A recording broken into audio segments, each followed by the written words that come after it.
Okay, if you're new to the channel, here's how the series works. I'll be going up and down the Commonwealth finding new settlements to rebuild. Part 1, I'll be in charge of making sure the settlement is well fortified from the outside world. Part 2 is where you guys come in. I'll be using your comments to influence what I build within inside the walls. If I like your comment and I feel like it'll add value to the rebuild, then I'll shout you guys out in the video. That way, everything I build within the series is as much my work as it is yours.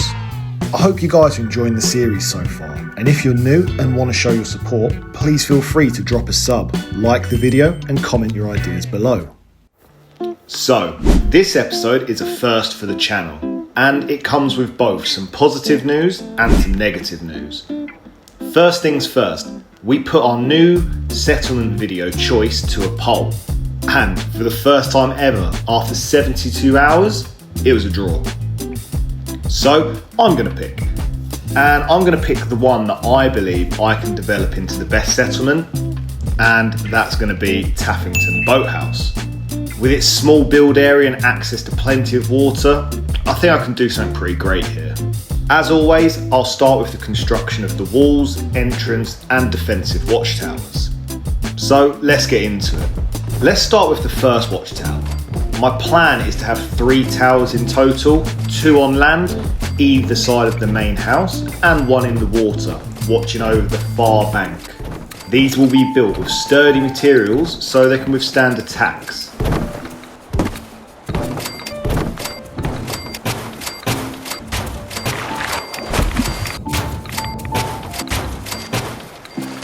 So that's the main part of the watchtower done.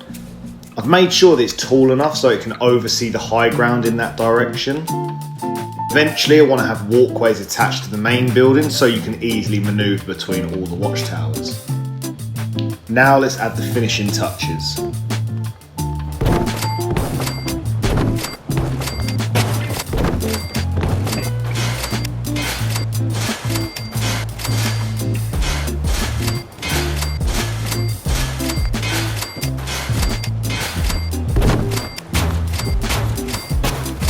And there you go, 1 of the 3 towers complete.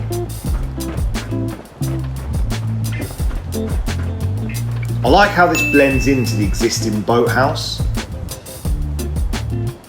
Inside are a spiral staircase taking you up to the top. And once you reach the top, you've got a 360-degree coverage of the settlement, inside and out. The walkways are high enough so you always have the high ground. Next, we're moving on to the walls. As usual, I'll make them as junky as possible, but this time I'm not going to make them super high. I want this to have a small settlement feel, as if they didn't have the resources or the manpower to build such huge defensive walls.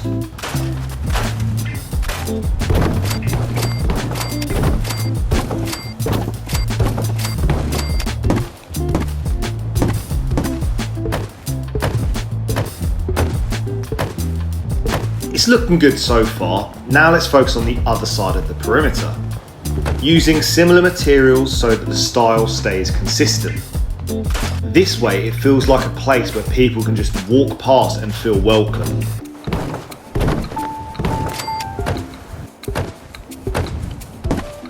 With that done, let's move on to the second watchtower.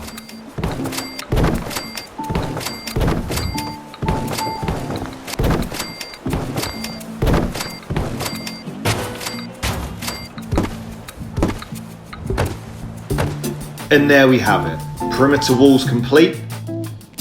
For now, I've only built them on the land. I've got a pretty unique idea of how to build the watchtower over the water, but we'll move on to that in a minute. I'm really happy with how this has turned out. It feels like a small community settlement. But before we move on to the last watchtower, I just want to add a few more details to this second one.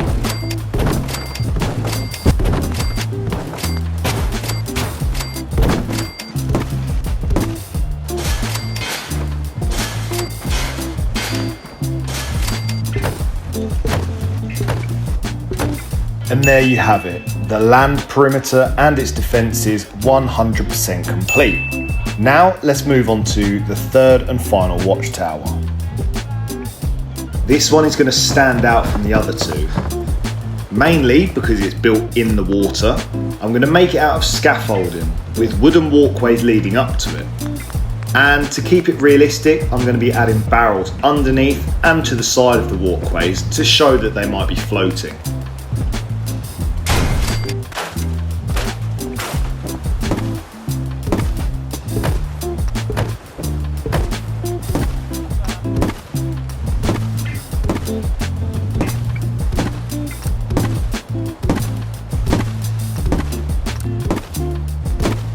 I think it's turned out pretty well.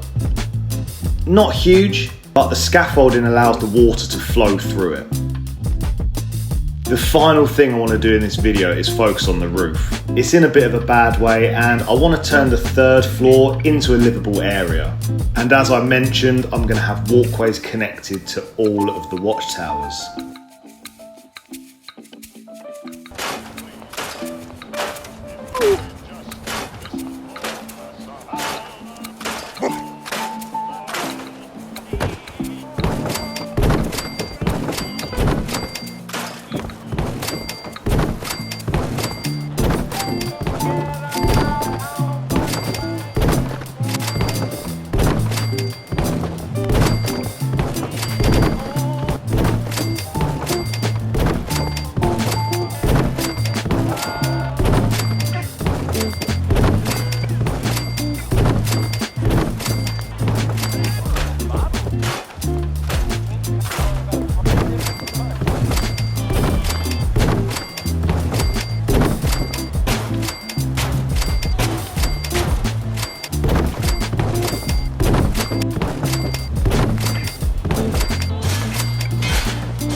The settlement perimeter and watchtowers are now complete and ready for your comments to help shape this into the incredible community I know it can be. Normally I'd do this next part off camera, but I want you to see what I have to go through multiple times each build.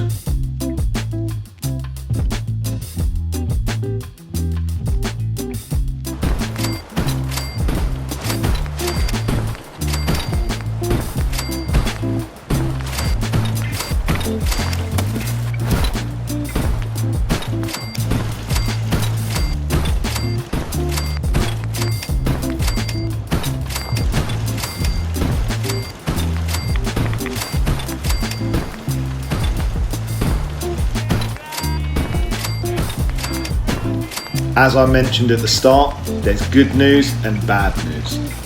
The bad news is that I'm going to have to stop this series. My console just can't handle it anymore. This has been such an amazing experience getting to know you all and to help build a little community where we can build together.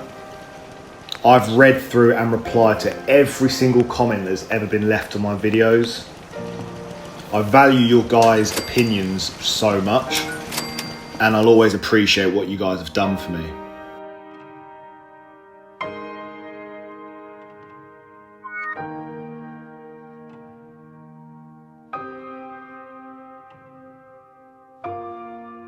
The good news? I'll be back soon with a brand new series. See you guys in the next one.